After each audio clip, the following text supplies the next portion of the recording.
va commencer tranquillement. Donc, écoutez, donc merci à tous d'être venus sur cette petite conférence, on va dire ça comme ça. On va se présenter rapidement. Donc, je suis Jean-François Escalin, le dirigeant de la société Consultil, qui est un cabinet de conseil en protection des données, donc RGPD, dépôt externalisé. Et donc, j'ai à mes côtés Léo et Olivier, que je vais laisser se présenter. Vas-y, Léo. Léo Gonzalez. Alors moi j'avais une petite double casquette chez Digital 113. J'avais fondé la société Devancy Cyber Security, donc société de services en cyber, et aussi une boîte de logiciels qui fait de la sécurité DNS qui s'appelle Merox. Voilà. Et Olivier Arzalier, donc je suis directeur cybersécurité chez CGI. Mon rôle en gros consiste à diriger la mise en œuvre et la gestion du programme de sécurité mondiale de CGI au sein de Ouest et Sud Europe. Okay. Donc, sur cette présentation, je vais être amené à pas mal parler, du coup, vu qu'on est en train de présenter un nouveau texte juridique qui est arrivé et qui va bientôt s'appliquer à pas mal d'entités. Et Léo et Olivier participeront à chaque fois que la partie technique voit le jour. Donc, ou sur vos questions, n'hésitez pas à les poser directement dans le chat. Je vais le surveiller, le chat, et puis à chaque fois qu'on changera de slide ou quoi, voilà. L'idée, c'est pas d'avoir un cours magistral de notre part sur le sujet, mais si vous avez des interventions au fur et à mesure, postez-les dans la discussion. C'est ça. Donc, voilà. Donc, directive NIS 2 qui a été votée par l'Europe en décembre 2022. Je suis allé lire ce texte, du coup. Alors, peut-être qu'on peut faire un petit sondage rapide, voir déjà qui a lu le texte, peut-être parmi les participants, avec une petite réaction, un pouce levé ou…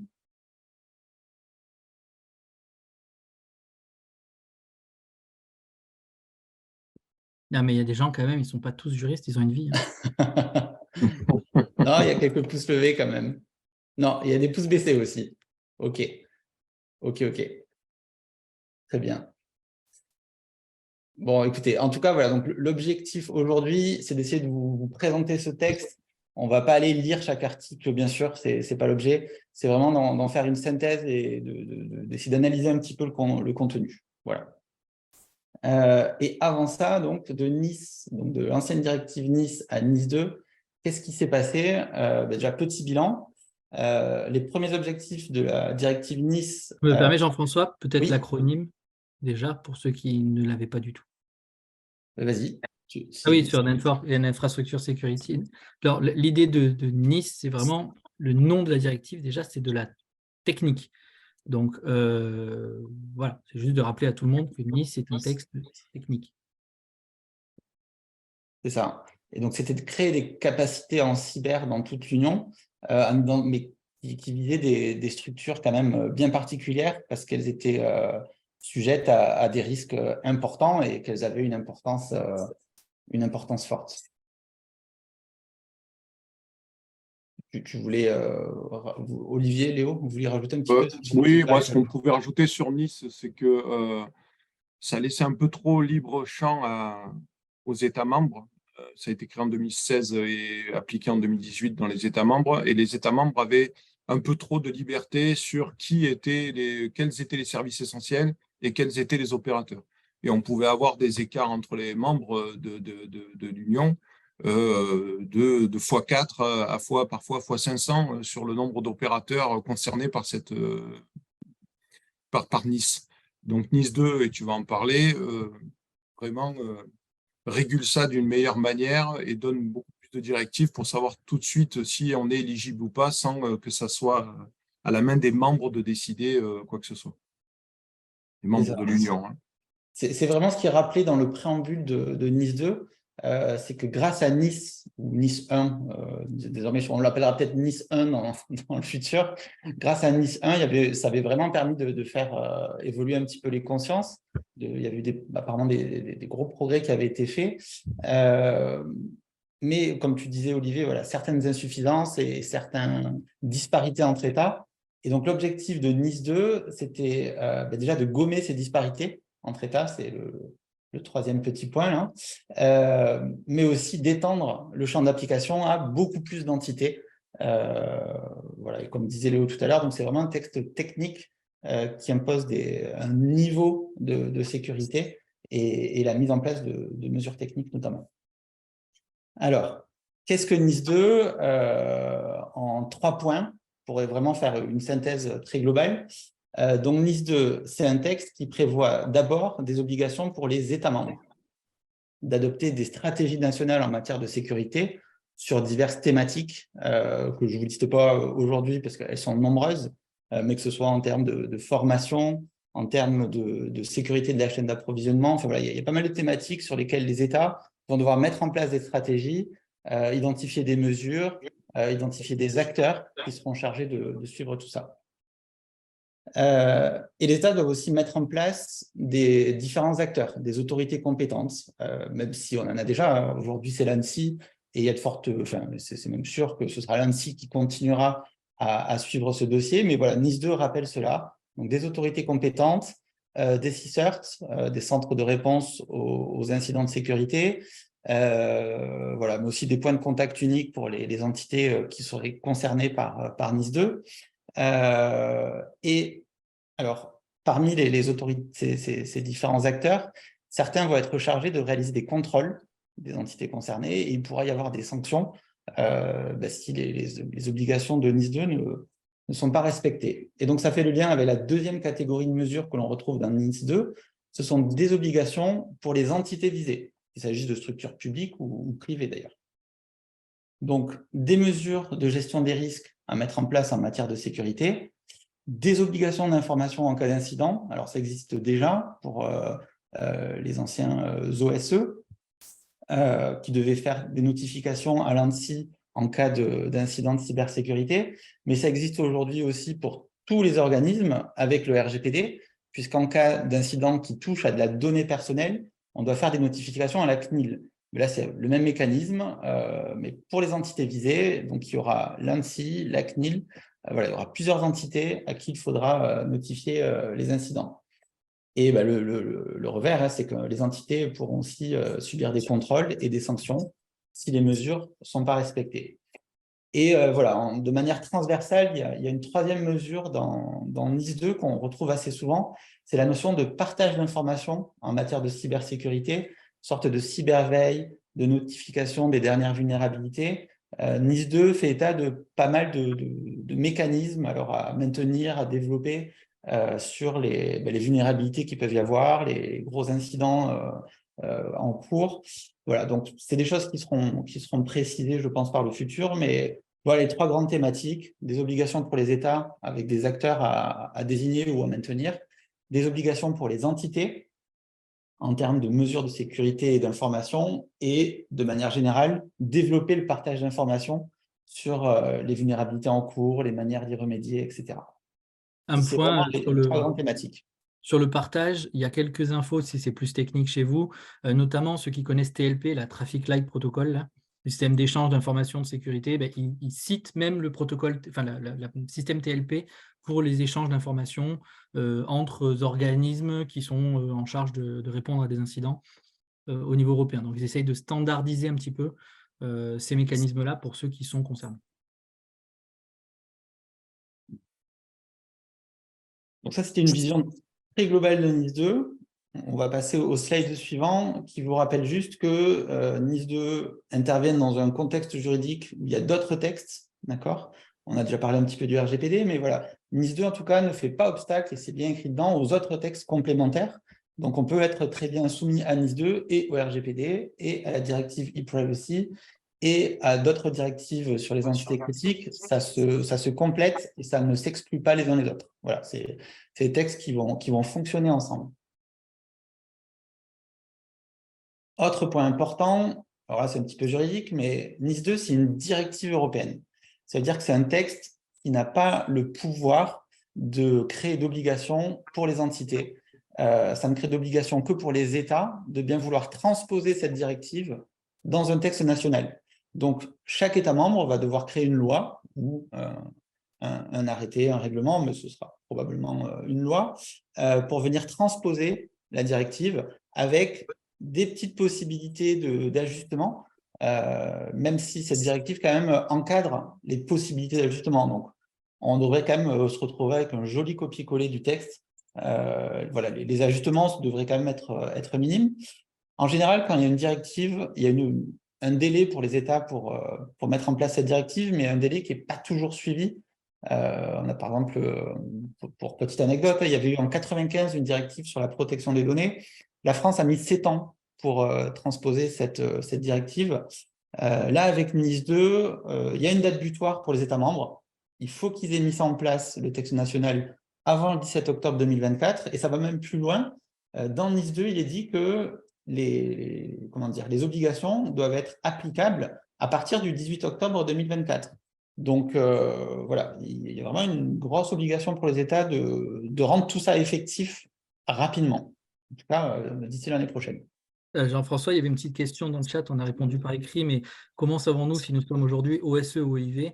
Réponse courte, si vous ne le savez pas, c'est que vous ne l'êtes pas. La liste est très restreinte, c'est quelque chose de confidentiel normalement en France. Ça reste, pour faire schématique, si votre entité est critique pour le fonctionnement du pays, transport, eau, énergie et quelques autres entités, vous êtes probablement OSE ou OIV. Vous pouvez peut-être travailler dans une entité qui l'est sans même le savoir, parce que des entités, on va prendre de gestion de l'eau potable, peuvent l'être, mais ça ne va pas être communiqué à tout le monde forcément à l'intérieur de l'entité. Ou ça peut être des morceaux d'entités des fois, quand il y a des découpages complexes avec des rachats et des fusions. Mais rassurez-vous, pour la suite dans les slides, ça va être expliqué un petit peu plus le champ d'application là-dessus. Et même là, au niveau du système d'information du découpage, vous avez également aussi une partie du système d'information qui n'est que OIV. Genre, par exemple, si on prend les services essentiels du nucléaire, la gestion des congés, elle va peut-être pas être considérée comme OIV, alors que une autre partie va l'être dans le système d'information. C'est vraiment très précis, et si vous n'intervenez pas sur la totalité du système d'information, il se peut aussi que vous ne soyez pas au courant. En tout cas, avec NIS 2, il y a des nouvelles catégories qui vont apparaître. C'est ce qu'on va décrire dans un instant. Et donc, on va s'attaquer à la grande question qu'effectivement beaucoup se posent ici. Qui est concerné par NIS 2? Donc, on s'attaque au champ d'application de cette directive, qui est peut-être la partie la plus complexe à comprendre lorsqu'on s'amuse à lire le texte, parce qu'il y a pas mal de renvois. J'ai essayé de rendre ça le plus digeste possible. Alors, vous me direz si l'objectif est atteint. Donc, on va y aller tout de suite. D'abord, il y a des exclusions. Je me permets justement là-dessus, un point pour la suite. L'État, via l'ANSSI, a dit qu'ils allaient publier normalement un outil d'aide à la décision pour savoir si vous êtes exposé à NIS 2, enfin soumis, etc. Mais aujourd'hui, ça n'est pas en ligne.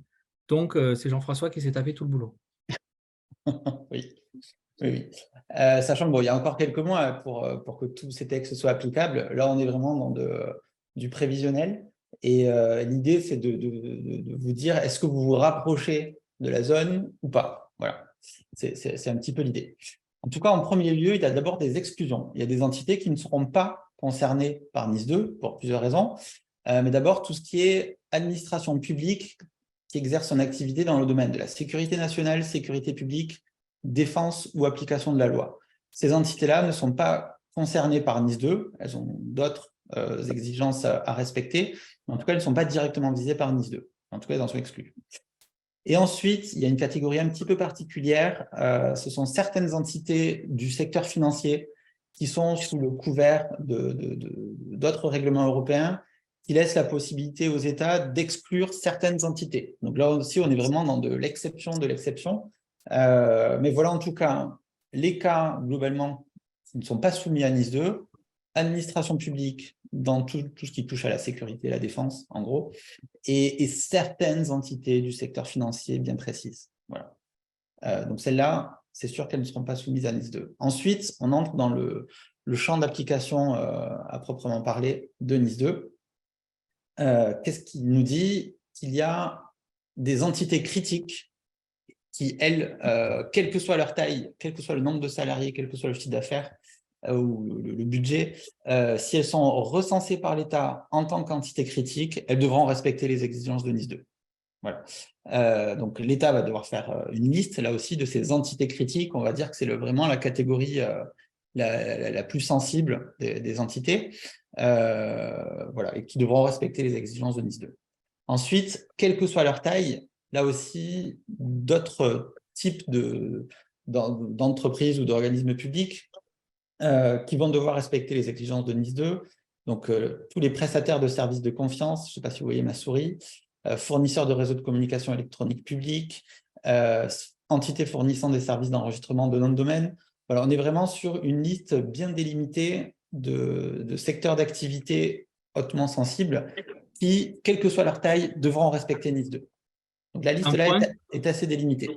Un point quand même, tu l'as mis dans ton slide, c'est l'entité est critique en raison de son importance spécifique au niveau national ou bien régional.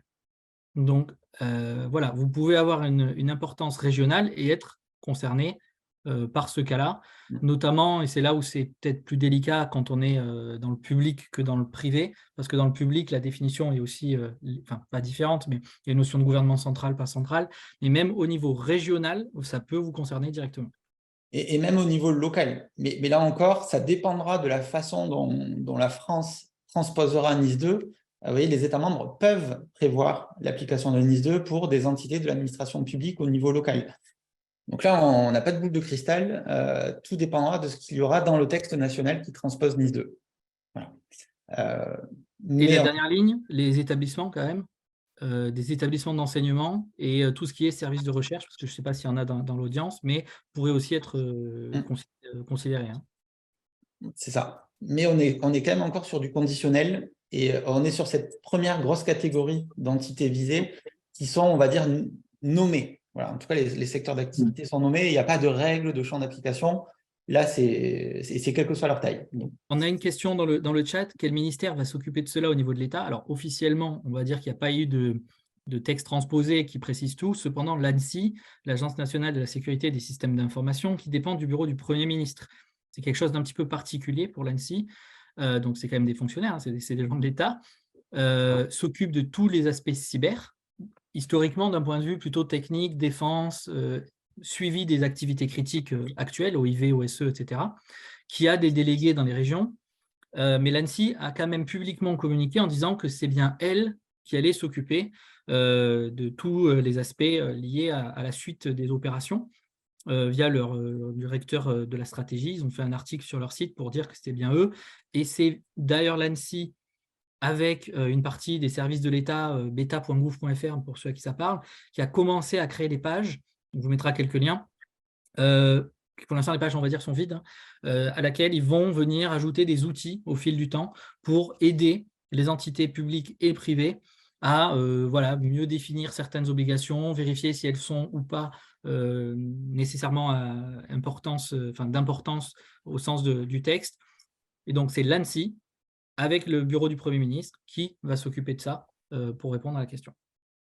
Juste un petit point quand même, hein, parce que on est passé rapidement, mais sur les parties entités critiques, si vous ne faites pas partie de l'entité elle-même, mais que vous fournissez un service, il faut bien le retenir, qui va perturber ce service essentiel, vous êtes redevable en fait.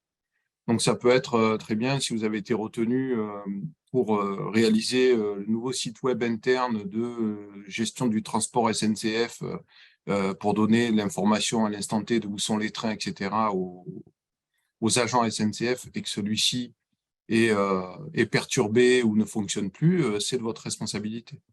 Alors que vous ne faites pas partie de la SNCF, mais vous avez été fournisseur de services pour eux. À ce moment-là, ça pourrait être la même chose à la distribution de l'eau, de l'énergie, etc. Donc, il va falloir faire attention également quand on va produire des choses en tant que prestataire de services sur comment on va faire en termes de, par exemple, d'accord tripartite entre un hébergeur, un exploitant et le fournisseur du service. Il va bien falloir faire au niveau des contrats qui est responsable de quoi, qui est responsable de l'intégration et au final, qui est responsable du produit qui est livré et qui est mis à disposition du public, soit interne, soit externe. Là, c'est très global en plus comme concept, hein, ce que dit Olivier. Et Jean-François, je crois que tu avais prévu dans les slides d'après, il y a une petite partie même sur les catégories justement un peu services informatiques. Voilà. Mais ça reste du juridique dans le texte. Donc, oui, il y a une question. Vous dire que le prestataire peut être sur la liste pour un service. Oui, non, ce que je veux dire, c'est que le prestataire peut être, peut être dans le champ d'application de NIS 2 s'il fournit un service pour une entité critique qui, elle, l'est, mais qui peut perturber le bon fonctionnement de ce service critique. Donc, du coup, vous allez être redevable, sans pour autant que votre entreprise soit concernée dans sa totalité. C'est ça. Sachant que vraiment, ce champ d'application de NIS 2, il est vraiment à échelle variable. C'est-à-dire que là, on vient de présenter les cas les entités comment dire, les plus soumises à NIS 2, parce que c'est quelle que soit leur taille, et parce que ce sont des entités critiques, ou quelle que soit leur taille, et parce qu'elles sont dans ces cas particuliers. D'accord? Donc, on est vraiment sur la partie particulière du champ d'application. Ensuite, il y a une partie plus générale pour le champ d'application, ce sont les entités des secteurs critiques. Et donc là, il y a un double critère à l'intérieur de cela. NIS 2 va s'appliquer à toutes les entreprises moyennes et celles dépassant les plafonds et qui se trouvent dans certains secteurs d'activité qui sont listés sur une annexe. D'accord? Donc, si jamais votre entreprise fait au moins 50 salariés et au moins 10 millions d'euros de chiffre d'affaires annuel et que vous êtes soit dans un secteur hautement critique, soit dans d'autres secteurs critiques que je vous présente juste après, eh bien, vous allez devoir respecter NIS 2. D'accord? Ça veut dire que vous êtes dans le champ d'application de NIS 2. Donc, à partir de 50 salariés, 10 millions d'euros et un secteur d'activité critique ou hautement critique, vous êtes dans le NIS 2. Après, selon que vous êtes critique, hautement critique et d'autres critères qu'on va détailler par la suite, vous n'aurez pas exactement comment dire, la même charge qui s'applique à vous. Mais là, la question, c'est de savoir, est-ce que NIS 2 s'applique à vous? Un point là-dessus, pour répondre, parce qu'il y avait une autre question, le site de l'ANSSI, enfin quelqu'un dit plutôt, le site de l'ANSSI indique que la liste des services essentiels, et c'est ce qui est important, c'est le essentiel, est publiée par décret dont le lien est sur leur site. Et c'est là où vous allez voir, c'est expliqué après, la notion d'essentiel et d'important. Il y a deux catégories principales qui vont arriver justement dans la suite des slides. Mais là, on n'est pas encore là-dessus. Là, essentiel, important, effectivement, c'est une notion qu'on aborde dans 2 slides. Là, on n'en est pas encore là. On en est juste à savoir, est-ce que votre organisme est concerné par NIS 2? Après, comment il est concerné, c'est la question d'après. Mais déjà, est-ce qu'il est concerné par NIS 2? Oui, si vous avez au moins 50 salariés, au moins 10 millions d'euros de chiffre d'affaires et que vous êtes dans un des 2 types de secteurs qu'on va voir sur le slide suivant. Donc, retenez bien ce 50 salariés et 10 millions d'euros. Et je vais passer au slide suivant pour vous montrer ces fameux secteurs d'activité. Donc, les secteurs hautement critiques, c'est cela. Donc, si vous avez au moins 50 salariés, au moins 10 millions d'euros et que vous êtes dans l'un de ces secteurs d'activité, NIS 2 s'applique à vous. Après, on verra comment. Mais voilà. Et ensuite, il y a aussi les autres secteurs critiques. Et si vous êtes, pareil, 50 salariés ou 10 millions d'euros dans l'un de ces secteurs d'activité, NIS 2 vous concerne. Enfin, vous êtes concerné par NIS 2. Et encore une fois, on verra comment dans un instant. Donc, la liste des secteurs hautement critiques ressemble pas mal, les thématiques en tout cas, ressemblent pas mal aux entités critiques qu'on a identifiées tout à l'heure. Donc voilà, plein de petites catégories, mais si on doit dire les choses de manière générale, 50 salariés, 10 millions d'euros, un de ces secteurs, ben, il va falloir vraiment s'intéresser à NIS 2. C'est ça l'idée. Donc, encore une fois, il y aura sans doute peut-être des précisions lors de la transposition du texte. Aujourd'hui, on est sur le niveau d'une directive. Si vous allez lire les fameuses annexes 1 ou 2, les choses sont dites de façon plus détaillée. Ça vous permettra d'aller voir peut-être un petit peu plus clair. Voilà, l'idée, c'était de vous donner quelque chose d'assez général. Vous êtes dans l'administration publique, plus de 50 agents, on va dire plus de 10 millions d'euros de budget. Intéressez-vous à NIS 2.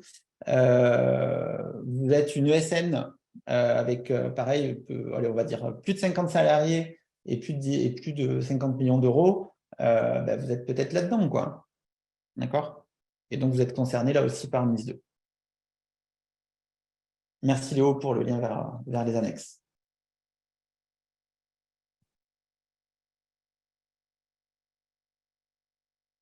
Alors oui, la question c'est si nous sommes une petite entreprise mais que nos clients sont concernés, est-ce qu'on doit respecter NIS 2 aussi? Alors j'ai envie de dire pas directement, mais vous allez être impacté. Et sur ça, votre production. oui, parce que je vous spoil un petit peu un élément de la suite, mais en fait, vos clients qui, eux, doivent respecter NIS 2 vont devoir prêter une attention très forte sur les sous-traitants auxquels ils font appel, savoir quelles mesures de sécurité ils ont mis en place, est-ce que le code a été audité, si c'est du développement informatique, quelles sont les bonnes pratiques de développement qui ont été prévues. Et donc, en fait, indirectement, même si vous n'êtes pas directement soumis à NIS 2, vous allez devoir montrer patte blanche parce que vous travaillez avec un client qui, lui, est soumis à NIS 2. En gros, les exigences sécurité en fait, du client soumis à NIS 2 vont être beaucoup plus exigeantes pour vous et de ce fait, ça va faire monter aussi votre niveau de jeu. Voilà. Comme disait Jean-François, sur la partie audit, si vous livrez de l'infra, c'est sur la partie des scans, sur le durcissement, etc. Mais on en parle un petit peu après. Je vous ai mis dans le chat un des morceaux de paragraphe qui en parle, 83 là. Enfin, c'est numéroté jusqu'à 83, entre parenthèses. Vous cherchez parenthèse 83, parenthèse, vous le trouverez direct. Et il précise bien, il s'agit principalement des réseaux et des systèmes d'information privés qui sont gérés par les services informatiques des entités essentielles ou dont la gestion de la sécurité a été sous-traitée. Les mesures de gestion des risques en matière de cybersécurité, les obligations de la présente directive devraient s'appliquer aux entités essentielles et importantes, indépendamment du fait que ces entités effectuent la maintenance de leur réseau en interne ou qu'elles l'externalisent. Donc, c'est aussi, eux ne peuvent pas se dédouaner du fait d'avoir sous-traité ou externalisé. Donc, ils vont reporter toutes ces contraintes, on va dire. Ça rejoint la notion de responsable de traitement du RGPD. Hein. Ce n'est pas parce qu'on fait appel à un sous-traitant qu'on ne reste pas responsable du traitement. Dans l'esprit, en gros, vous prenez le RGPD, vous enlevez la notion de données personnelles, vous faites juste incident de sécurité et vous avez NIS 2, avec des amendes pas très loin en plus. Donc, je reviens un slide en arrière pour vous remettre les montants financiers en tête, entreprises moyennes et au-delà, qui sont sur l'annexe 1 ou 2, couleur rouge ou couleur bleue, vous êtes dans NIS 2. 50 à 250 ou au-delà, 10 à 50 millions d'euros et au-delà sur ces deux secteurs. Ça, c'est pour savoir si vous êtes concerné par NIS 2. Et ensuite, donc, si vous êtes concerné par NIS 2, vous pouvez avoir deux statuts possibles. C'est ce qu'on disait tout à l'heure. Soit vous allez être une entité essentielle, soit vous allez être une entité juste importante. Voilà, c'est ça l'idée. Comment savoir si on est l'un ou l'autre? Alors, il y a des critères pour savoir si on est une entité essentielle. Ben, si ce n'est pas le cas, on est une entité importante. Les conséquences, ça va être sur la charge des obligations techniques à mettre en œuvre et surtout sur le risque de sanction et les mesures de contrôle qui pourront s'imposer à vous. Donc, comment savoir si on est une entité essentielle? Ben, c'est soit qu'on a été recensé en tant qu'entité critique, soit qu'on est dans l'annexe 1 et qu'on déplace les plafonds des moyennes entreprises. Donc, si on fait plus de 250 salariés, plus de 50 millions d'euros de chiffre d'affaires et que notre activité apparaît sur l'annexe 1, eh bien, on est une entité essentielle. Parmi les entreprises moyennes, juste les fournisseurs de réseaux publics de communication sont visés. Et quelle que soit leur taille, services de confiance qualifiés et fournisseurs de DNS ou si l'État vous identifie directement en tant qu'entité essentielle. Il y a une notion qui est précisée quelque part. Si vous êtes le seul à fournir un certain type de service dans le pays, vous êtes automatiquement considéré comme essentiel potentiellement s'il y a zéro concurrence, même si vous n'avez que 12 salariés. Je ne sais plus où c'est que c'était précisé ça, mais voilà. Donc, il y a vraiment cette notion de taille avec les doubles niveaux. Et si vous êtes de toute façon concerné aujourd'hui en tant que service DNS, service de confiance ou entité aujourd'hui considérée comme OIV, OSE, normalement, vous avez déjà été approché par l'État. C'est-à-dire que normalement, mais ça peut arriver qu'ils oublient, c'est arrivé tout récemment, là, pas loin d'ici, ils en avaient oublié une, mais normalement, l'État, via l'ANSSI et ses délégués régionaux, a déjà fait un premier travail où ils sont allés au contact de ces entités pour leur demander des précisions sur leur activité, parce qu'eux estiment, que vous êtes déjà quelque chose d'important ou de critique pour la nation. Et là, ça va juste extrêmement s'allonger.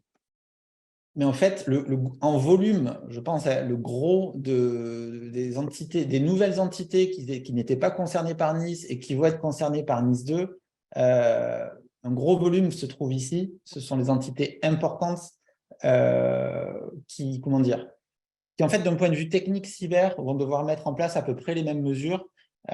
Par contre, voilà, le poids de certaines obligations de Nice 2 sera un peu moins important, mais pas sur le point de vue technique. Point de vue technique, il y aura un niveau de cyber à mettre en place, quel que soit le type d'entité au final. Donc, si on résume, pour savoir si on est concerné par Nice 2, il y a une histoire de taille et de secteur d'activité, des critères à plusieurs niveaux, c'est déjà un premier filtre. Et ensuite, si on est concerné par Nice 2, on peut être soit une entité essentielle, soit une entité importante, et vous avez les critères là sous vos yeux. Tu voulais dire quelque chose, Olivier? Non. Non. Ok. Pour ceux qui sont dans le public, dans l'annexe 1, dans la colonne de droite, à chaque secteur, si vous êtes, par exemple, opérateur de transport, opérateur de réseau d'eau chaude, dans les villes, des fois, il y a ça, il y a des entités qui gèrent que la partie distribution de la chaleur, ils vous précisent à chaque fois au sens de quel article vous êtes concerné. Donc là, c'est que des renvois multiples. Donc, vous prenez votre catégorie principale, vous prenez votre sous-catégorie, et ensuite, vous allez dans le renvoi, et vous pouvez regarder si vous êtes bien considéré comme telle ou telle entité, si vous êtes dans du public, parce que c'est un peu moins clair pour le public, parce qu'il n'y a pas la notion de chiffre d'affaires directement. Après, je pense qu'on peut se rattacher à la notion de budget. À voir comment là aussi la transposition sera faite et comment les critères seront abordés. Mais je pense qu'on peut rattacher la notion de budget. Alors, je m'avance peut-être un peu, hein, mais c'est une façon d'évaluer la taille. Voilà, donc en tout cas, il y a plusieurs filtres pour savoir si on est concerné par Nice 2 et ensuite, est-ce qu'on est une entité essentielle ou importante. Donc ça, c'était le premier gros volet de Nice 2, le champ d'application qui, comme vous le voyez, n'est pas des plus simples à appréhender, avec, comme disait Léo, pas mal de renvois ensuite, parce que là, je vous ai fait vraiment la version synthétique, mais effectivement, si on va lire le texte, il y a des renvois vers différentes directives, règlements européens, vers différents textes qui permettent de s'assurer, de savoir, en fait, notamment si on est une entité essentielle, et dans le cas contraire, on sera, entre guillemets, juste une entité importante. Ça, et voilà, donc l'État va fournir une liste, et vous voyez, au plus tard, le 17 avril 2025, sachant que la directive, le texte transposé de la directive Nice 2, lui, doit être applicable à partir d'octobre 2024. Donc, ça veut dire qu'à partir d'octobre 2024, il faut déjà faire le boulot. Et en fait, en avril 2025, l'État viendra confirmer la liste. Voilà. Voilà, donc ça, c'était le premier volet de Nice 2. Est-ce que vous êtes concerné ou pas? Je pense que vous avez déjà peut-être un premier aperçu. Voilà, si vous êtes une ESN avec plus de 250 salariés et plus de 50 millions d'euros de chiffre d'affaires, ben, vous êtes dans l'annexe 1, donc vous faites partie des entités essentielles et vous savez déjà que vous êtes dedans. Enfin, voilà, rien qu'en voyant les secteurs d'activité, ça doit déjà vous donner un premier aperçu. Ensuite, donc, il y a deux autres volets dans Nice 2, les mesures opérationnelles à la charge des États et les mesures opérationnelles à la charge des entreprises, enfin des entités, entreprises ou organismes publics. On va passer en revue assez rapidement les mesures opérationnelles à la charge des États. Que prévoit Nice 2 pour les États? Chacun doit mettre en place une stratégie nationale en matière de cybersécurité, comme j'ai dit tout à l'heure, concernant différentes thématiques, en identifiant des mesures, des acteurs en charge de superviser tout ça, sur la sécurité de la chaîne d'approvisionnement, sur la formation des entités, voilà, sur différentes thématiques. On va voir arriver différentes actions poussées par l'État sur la thématique de la cybersécurité. Ensuite, les États doivent mettre en place ou continuer à désigner des autorités compétentes pour la gestion des incidents majeurs au niveau de l'État, mais aussi pour le contrôle des entités qui sont visées par Nice 2. Et enfin, les États doivent continuer de mettre en place des CSIRT, des centres de réponse aux incidents de sécurité informatique, dont les rôles et les missions sont d'ailleurs reprécisés par NIS 2. En fait, on confirme que ce type de structure doit continuer à se développer au sein de chaque État membre et travailler en réseau d'ailleurs au niveau national, mais on le verra ensuite aussi au niveau européen et international. Donc ça, ces mesures-là, c'est au niveau national, stratégie, autorité et CSIRT.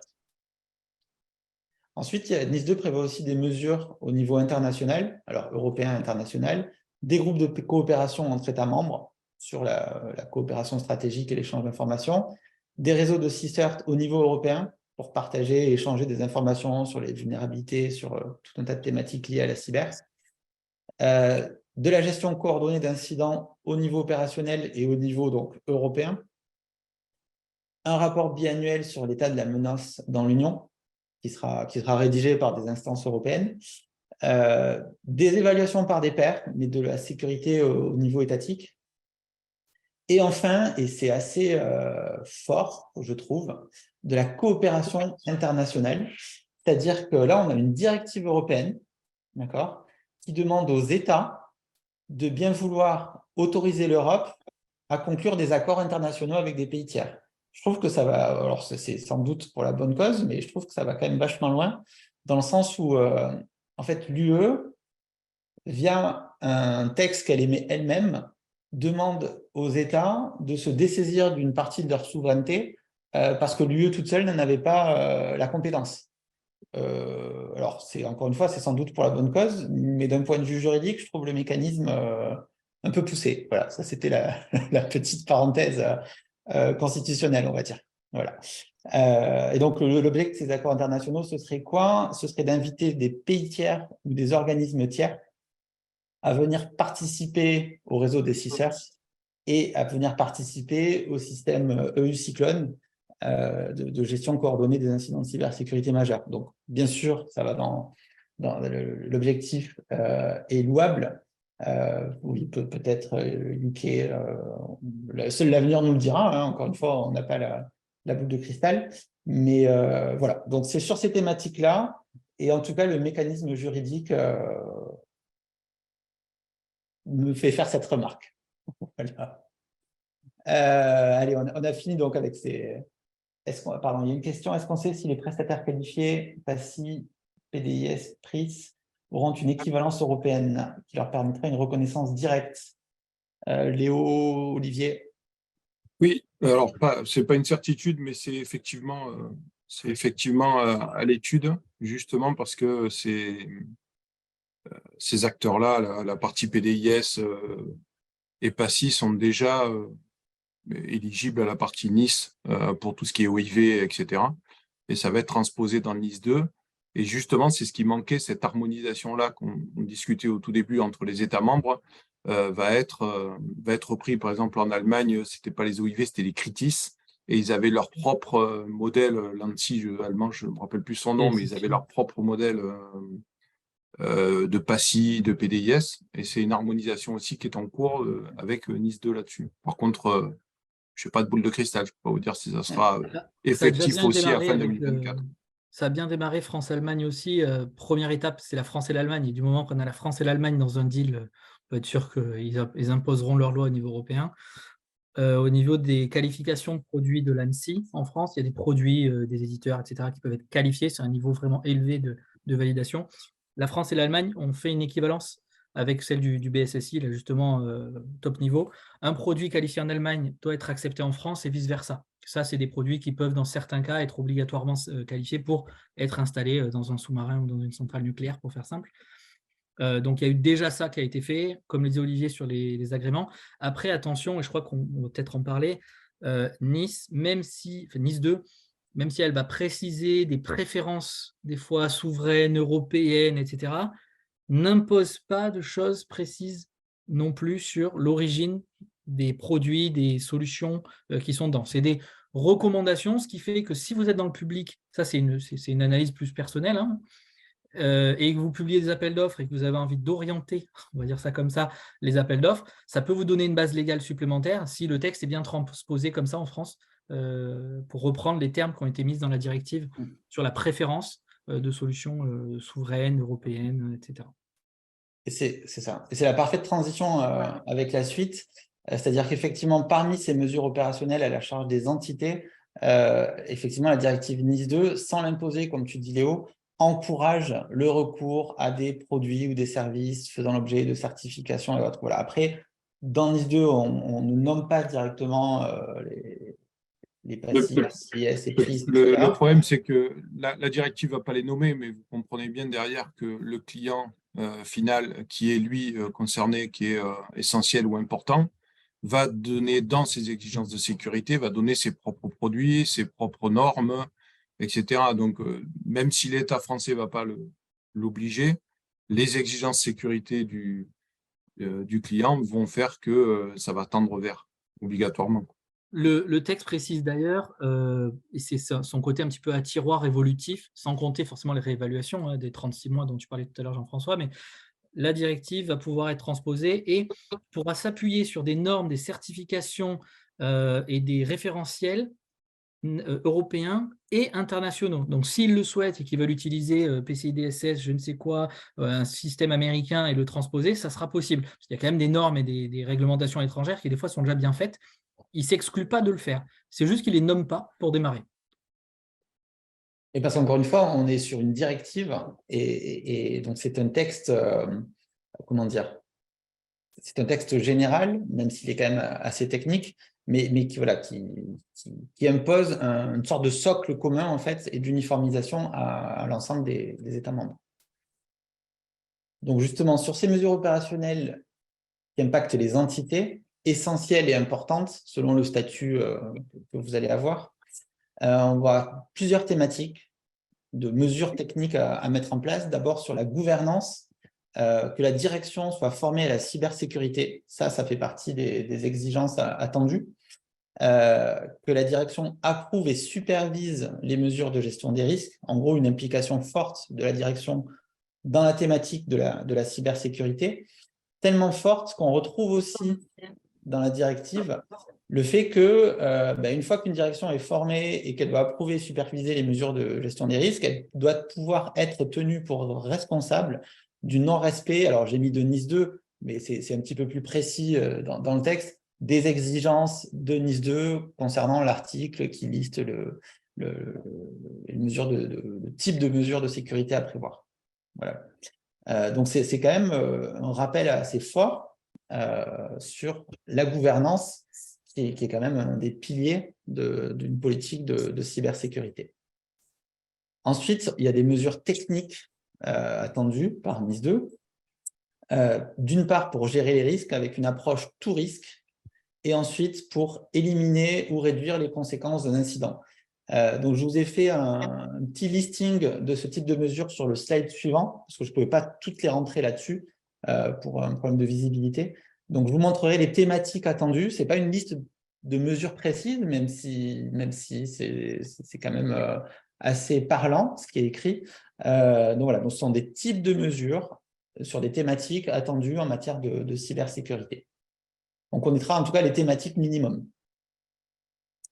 Et ensuite, on le disait tout à l'heure, il y a des mesures relatives aux fournisseurs. Donc, une entité essentielle ou importante, dans le choix et le pilotage de ses fournisseurs, doit tenir compte de la qualité globale des produits, tenir compte des pratiques de cybersécurité des fournisseurs, y compris les procédures de développement sécurisé. Donc, il faut vraiment aller titiller ces fournisseurs de manière assez importante. Là, clairement, ils vont vous demander, dans les exigences sécurité, est-ce que vous faites du shift left thinking au niveau du dev, est-ce que vous faites du threat modeling, etc. Donc, il va falloir prouver tout ça, comment vous mettez la sécurité, le testing dès le design de l'application. Donc, ça va faire monter le niveau de jeu de tout le monde. Hein. Ça, c'est le but avoué derrière. Et si on sait, même dans une petite entreprise, se calquer sur ces mesures opérationnelles-là, de toute façon, tout le monde va y gagner. Et tenir compte des vulnérabilités propres à chaque fournisseur. Donc là aussi, si on va sur des cahiers des charges techniques très poussés, ça peut être des critères de choix d'un prestataire à l'autre. En tout cas, il y a ce volet. On n'est pas que sur les mesures techniques internes. Il y a vraiment une carte importante sur le choix des fournisseurs et sur les garanties qu'ils proposent. Autre point bien précisé dans la directive, de prendre sans retard injustifié toute mesure corrective nécessaire pour se conformer à NIS 2. Là encore, j'ai un peu réduit la rédaction, mais que ce soit donc sur la gouvernance, les mesures techniques ou les mesures relatives aux fournisseurs.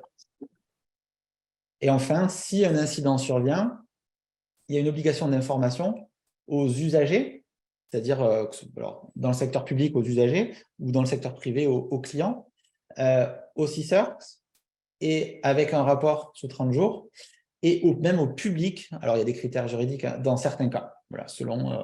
Peut-être, pour rappeler, là, si on parle d'incident, il n'y a pas, comme dans le RGPD, la notion proche de données personnelles. Là, c'est d'incident de sécurité. Hein. Donc, il y en a beaucoup d'entités qui arrivaient un petit peu à esquiver, des fois à resquiller, en disant non, mais les données n'ont pas été touchées. Tout ce qui comptait, c'était d'arriver à prouver en interne et à son DPO qu'on s'est fait pirater, mais les données clients et salariés n'étaient pas dedans. Là, aujourd'hui, vous n'y échapperez pas. Ça. Donc là, vous avez le panorama sur un slide de ce qui est attendu de la part des entités pour se conformer à NIS 2. Gouvernance, mesures techniques, pilotage des fournisseurs. On met en place les mesures correctives sans attendre et on a un système de notification en cas d'incident et d'information des parties prenantes. Ça ressemble aussi beaucoup à ce qu'on peut retrouver dans le RGPD, sauf que là, c'est plus détaillé, plus technique, plus poussé. Donc, justement, petit listing des mesures techniques, opérationnelles et organisationnelles attendues. Voilà. Donc, qu'est-ce qu'on va retrouver? De l'analyse des risques, de la gestion des incidents, continuité d'activité, sauvegarde, maintenance des réseaux. Qu'est-ce qu'on a d'autre? Pratiques de base en matière de cyberhygiène, de formation, du chiffrement. Voilà, toutes les thématiques que l'on codait déjà normalement, que l'on met en place, qui devraient d'ailleurs être mises en place. Il y a des éléments qui vont quand même assez loin. On disait avec Léo tout à l'heure sur authentification à plusieurs facteurs, voire même authentification continue. Voilà, les exigences sont quand même, j'ai envie de dire, même plus poussées que sur certains référentiels CNIL en matière de sécurité, par exemple. Alors moi, j'ai ma vision RGPD du coup, mais peut-être que Léo ou Olivier, vous avez des éléments à dire sur ça, sachant que là, c'est le minimum attendu. Hein, on n'est pas sur une liste exhaustive. Pour moi, c'est vraiment cette notion d'état de l'art qu'on avait dans le RGPD, mais le fait qu'ils intègrent des exemples précis techniques comme l'authentification à plusieurs facteurs ou l'authentification continue, mais ils précisent même communication vocale, vidéo, textuelle sécurisée, communication d'urgence, etc. On sent vraiment que le législateur, si on peut dire ça, il prévoit le coup. Et vous ne pourrez pas vous protéger derrière non, mais mes petits copains, ils font comme ça, oui, j'ai envoyé un petit message. Là, c'est précisé. Le multifacteur, la MFA ou 2FA. Alors, 2FA, c'est-à-dire Two-Factor Authentication, c'est l'authentification à 2 facteurs qui a donné lieu à un terme plus générique de MFA, Multifactor Authentication. Pour faire très simple, celle que vous utilisez tous les jours de MFA, c'est quand vous payez en ligne sur Internet avec votre carte bleue, vous avez peut-être entendu 3D Secure, vous possédez votre carte bleue, vous connaissez le numéro de la carte bleue, c'est une chose, donc c'est un facteur, c'est le fait de connaître le numéro de votre carte et les chiffres qui sont derrière. Et le deuxième facteur, c'est le code que vous recevez de votre banque, qui nécessite là de posséder le téléphone, en plus de connaître le numéro de la carte. Et quand on fait de la MFA, alors là je digresse un tout petit peu, mais vous devez combiner 2 facteurs différents pour assurer une authentification correcte à un service informatique. Le fait de connaître un mot de passe ou un code PIN et d'avoir une empreinte digitale ou de la biométrie, ou alors de posséder un équipement plus de la biométrie. La sécurité que vous avez dans votre poche sur votre iPhone, pour ceux qui ont un iPhone ou un Android, vous possédez le téléphone, ça c'est le premier facteur. Et deuxième facteur, vous vous authentifiez de manière biométrique. Donc, c'est 2 facteurs différents. Si vous avez 2 facteurs qui sont de la même catégorie, ça n'a pas d'intérêt. Si vous avez 2 clés sur votre trousseau de clés pour le cadenas du haut et le cadenas du bas, ça ne sert pas à grand-chose. Si par contre, vous avez une clé pour le cadenas et ensuite un code digicode, vous avez 2 facteurs. Voilà. Du moment où vous mettez ça en place, vous respectez la MFA ou le 2FA. Et l'authentification continue, ça devient de plus en plus courant, genre sur Microsoft 365 ou d'autres services. C'est le fait de dire qu'à chaque accès au service, à la donnée, à quoi que ce soit, on va vous redemander cette connexion. Voilà. Vous le voyez des fois dans la vie de courante, hein, dans des hôpitaux, enfin, peut-être pas les meilleurs exemples, mais ça arrive, ou dans des banques. Peu importe la porte où vous êtes, vous devez rebadger, reprouver que c'est bien vous. Là, vous montez énormément le niveau de sécurité, ce qui fait que même si on fait une compromission d'une première étape, de la couche de l'oignon, ben, chaque déplacement en interne va nécessiter à nouveau de l'authentification. Voilà. C'est très bref, mais c'est pour dire, ça par exemple, juste cette ligne-là, ça a un impact concret sur tous les services. Et encore une fois, on est sur la directive et on verra comment les choses aussi se précisent par la suite, sachant qu'on est sur une liste qui doit être précisée, revue à la fois au niveau européen, au niveau national. Mais c'était pour vous donner déjà un premier aperçu des attentes, en fait, là-dessus. Il va y avoir donc un référentiel des exigences techniques qui sera fourni par la Commission au plus tard en octobre 2024, donc suffisamment tôt. La veille du jour où tout doit être mis en place, voilà, notamment pour les entités sensibles, d'accord? Donc pour les autres, c'est-à-dire les entités importantes, c'est possible, voilà, si nécessaire, mais voilà, on verra ce qui sort. Encore une fois, on n'a pas la boule de cristal, mais on sait qu'il y aura des textes futurs qui viendront un petit peu préciser tout ça. Et enfin, une thématique qu'on a abordée un petit peu tout à l'heure, la notion de certification et de normalisation. Donc voilà, de manière globale, la directive NIS 2 encourage, sans l'imposer, le recours à des produits, des services certifiés, de confiance, qualifiés, ou le recours à des normes européennes et internationales pour la sécurité, ce que disait Léo il y a un instant. Je ne sais pas si tu veux repréciser quelque chose ou pas sur ce point-là. Voilà. Donc, je reviens juste en arrière pour synthétiser un petit peu ce qui est attendu de la part des entités. Gouvernance, mesures techniques, on vient de voir la liste des thématiques. Mesures relatives aux fournisseurs, s'il y a des mesures correctives, on n'attend pas. Et on a un process pour informer et notifier. Quelque part, c'est ça NIS 2. C'est est-ce que vous êtes concerné? Et si oui, ben, il faut faire ça. Alors, c'est facile à dire comme ça.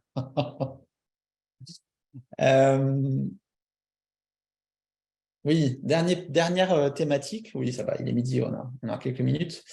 Le volet qui fait pas plaisir, le volet contrôle et sanctions, qui est prévu donc dans NIS 2. Les types de contrôle, c'est là en fait où il va y avoir une grosse différence entre entité essentielle et entité importante. Le type de contrôle, en revanche, ce sera le même pour tout le monde.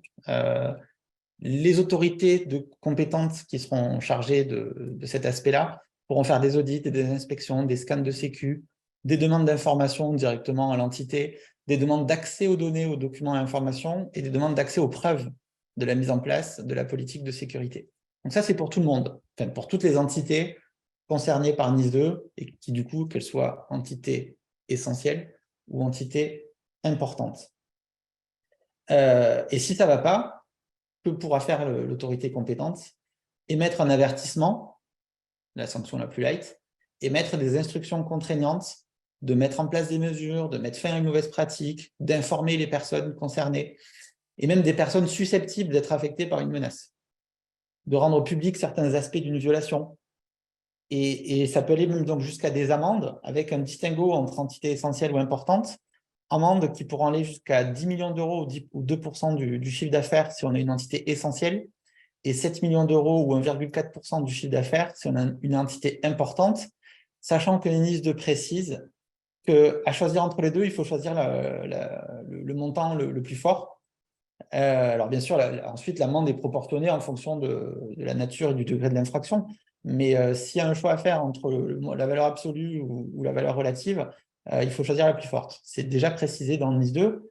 Différence avec le RGPD. Le RGPD disait le plus important pouvant être choisi. Dans le NIS 2, c'est le plus important devant être choisi. Voilà, différence importante. Autre sanction financière possible, des astreintes, c'est-à-dire une somme à payer de façon régulière tant que l'instruction contraignante n'est pas en place.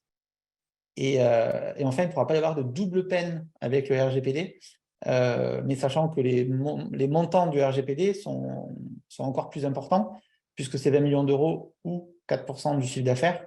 Mais en tout cas, voilà, si l'amende est relative à un sujet qui touche à de la donnée personnelle et qui pourrait donc être sanctionné aussi bien en vertu de NIS 2 que du RGPD, il n'y aura qu'une seule amende, mais bon, elle risque d'être quand même assez salée.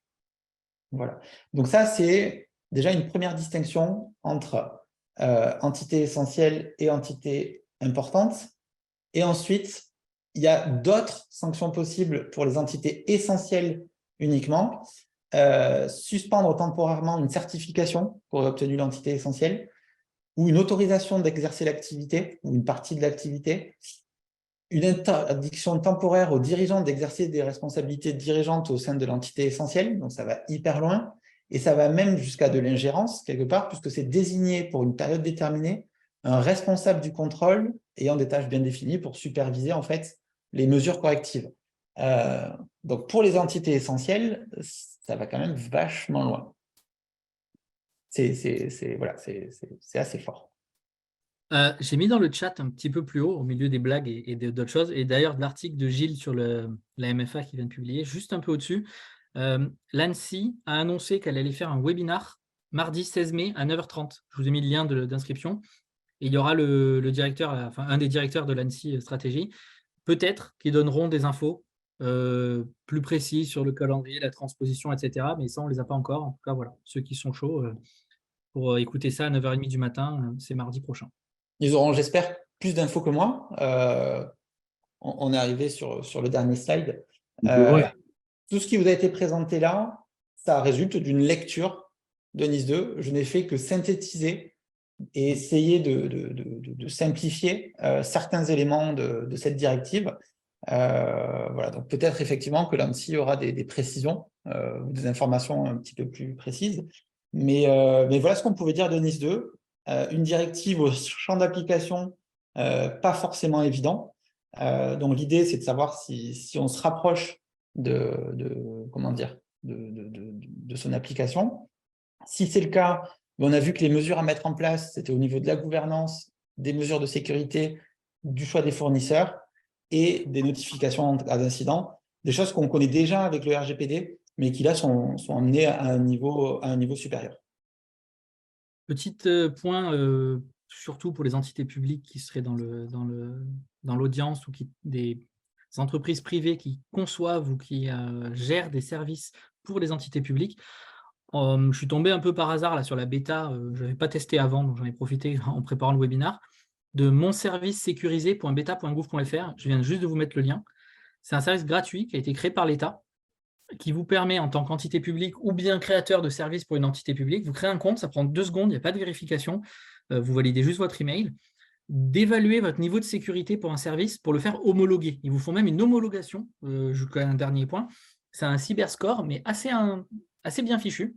Vous décrivez votre service, les URL, les parties prenantes, s'il y a des DPO, des RSSI, etc. Et ça vous donne tout un tas de mesures techniques. Et l'idée du gouvernement, il lit plusieurs fois ce service, mon service sécurisé, dans des articles qui parlent de NIS 2 qu'ils ont déjà publiés. Donc peut-être qu'ils vont vraiment pousser l'utilisation de monservicesécurisé.beta.gouv.fr à terme pour aller aider les entités publiques à se mettre en conformité, on va dire, ou s'assurer que les services soient bien. Ça va dans du technique, ça va dans de l'opérationnel, de la gouvernance, et ça vous permet de télécharger des fiches de synthèse au format PDF qui sont super design, avec un petit score après qui est calculé, qui est pondéré, avec une formule assez complexe qui est détaillée. Donc voilà, n'hésitez pas à aller dessus, c'est bien fait, ça vous donne un score entre 0 et 5 avec des virgules, 0,1 sur 5 vous pouvez avoir. Voilà, et ça inclut aussi la notion analyse de risque pour les services qui sont un peu critiques au sens de leur service. Il y a tout un volet analyse de risque qui est dessus aussi, et ça c'est complètement gratuit, c'est surtout pour ça qu'on en parle. Voilà, mais écoutez, j'espère que ça aurait été éclairant, ça vous aurait évité du coup une première lecture de cette directive. Si vous vous sentez concerné, je vous invite fortement à la lire pour une deuxième lecture approfondie et à commencer, rien n'empêche de commencer à travailler sur l'amélioration de son niveau de sécurité. Ce ne sera pas perdu. Déjà, réglementairement pour le RGPD, ce sera bien aussi. Et puis même, sans parler de respect des réglementations, vu l'augmentation du niveau de la menace, renforcer sa sécurité, c'est pas forcément de l'argent perdu, quoi. Est-ce qu'il y en a qui auraient des questions, des remarques, des suggestions, des insultes? N'hésitez pas.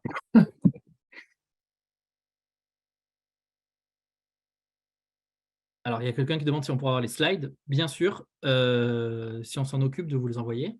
Je pense qu'on pourra peut-être les envoyer à Martin, qui peut les mettre à Je sais pas comment disposition. ça passe. C'est peut-être la vidéo, non? Si ça a été enregistré, la vidéo sera diffusée ou pas? La vidéo, elle sera disponible, je pense, sur le site Digitalis Future. Et après, pour les slides, je les ai du coup. Je pourrais les envoyer au présent, effectivement. Pas de souci. À voir après, Jean-François, si tu es OK pour publier tout le PowerPoint d'un coup ou pas? C'est vrai. Après, de toute façon, il y a la vidéo. Mais Ouais, pour les gens, plus pour le réutiliser. Après, on n'a pas mis de. Je pense pas qu'on. C'est Jean-François qui a principalement créé le PowerPoint. Donc c'est pour ça qu'on lui demande si ça l'embête je mettrai un petit créer son disclaimer. PowerPoint. Je mettrai Voilà, un petit disclaimer. un petit disclaimer, ceci n'est pas un conseil juridique à prendre au pied de la lettre. Et après, voilà, ça devrait être bon. Je laisserai m'envoyer la version finale alors. Ok. Écoutez, apparemment, ça a été assez clair. Merci pour vos retours. Et voilà. Nickel. Nickel. S'il y a des agents infiltrés en plus, plus rien faire. Non, mais eux, c'est des data centers. Il y a des data centers en local et ils ne font pas que ça, ils font plein de choses. Non, là-dessus, ce qu'il faut vraiment vous dire quand même, c'est que n'attendez pas octobre 2024 pour mettre ça en place, parce que dans tous les cas, 99% du boulot que vous faites là, le RGPD vous l'impose déjà dans la théorie. Donc voilà, on va dire, ça vaudra le coup. Et les cyberassureurs sont de plus en plus stricts, et les cyberassureurs, surtout, travaillent de plus en plus avec des sociétés de scoring qui viennent vérifier vos scores, les CyberVadis, BitSight et compagnie. Et certains sont un peu bêtes et méchants. Ouais. Ils veulent juste du scoring. Est-ce que vous avez fait ça? Sinon, vous n'êtes pas sûr. Oui. Une question de Laurent, là, une dernière question. En tant que fournisseur de services, cela implique d'évaluer la politique de cybersécurité d'une entité avec laquelle on travaille. Tu parles d'un sous-traitant, là? Avec lequel tu travaillerais ou avec le client avec lequel tu travailles? De toute façon, s'il y a de la donnée personnelle derrière, ça devrait déjà être le cas avec le client. Si le service consiste dans un traitement de données personnelles, je crois qu'on a perdu Olivier. Ah non, il bouge, c'est bon. On doit déjà s'assurer que le fournisseur présente des garanties suffisantes en matière de protection des données et donc aussi en matière de sécurité. Mais là, du coup, effectivement, c'est-à-dire… Si c'est quelqu'un que tu vas prendre pour travailler avec toi en tant que sous-traitant, il va falloir que tu t'assures effectivement qu'il respecte ça. Si c'est toi qui dois travailler pour le client qui, lui, est important ou essentiel dans le NIS2, c'est lui qui va te demander en fait de monter ton niveau de jeu, de prouver que tu suis les directives opérationnelles qu'a mentionné Jean-François.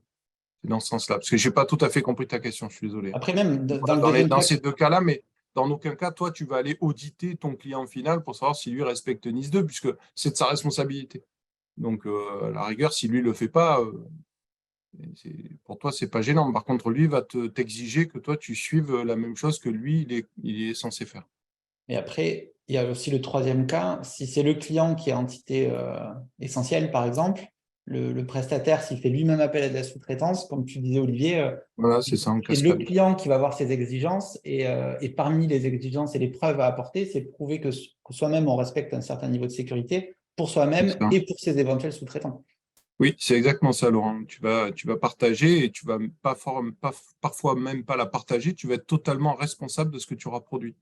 Le client, lui, va se dédouaner complètement puisqu'il aura fait appel à toi et toi, tu auras signé de ton sang que tu respectes les exigences de sécurité qu'il a données. Et si c'est ton produit qui est mis en défaut, tu en porteras la responsabilité, pas le client.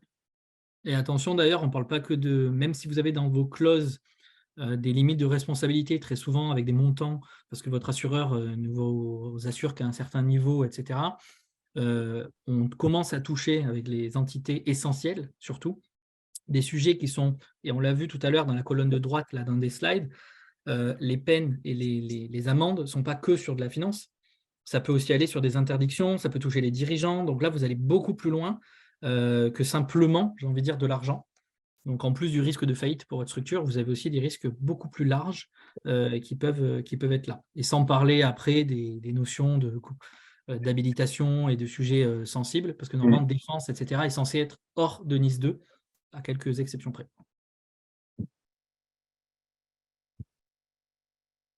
Bon, mais super. Merci à tous, en tout cas, d'être venus Merci. nombreux. Ouais. Merci à vous, en tout cas, Et on les fera intervenants aussi, pour avoir pris le temps d'étudier tout ça, d'avoir donné les bons tips, je pense, à tout le monde, et d'avoir surtout choisi d'intervenir sur ce sujet. Voilà, parce qu'on a changé, pas au dernier moment, mais récemment, et c'était une bonne chose. Voilà. Bonne fin de journée à tous. Bon appétit, à bientôt. Voilà. Au revoir. Au revoir.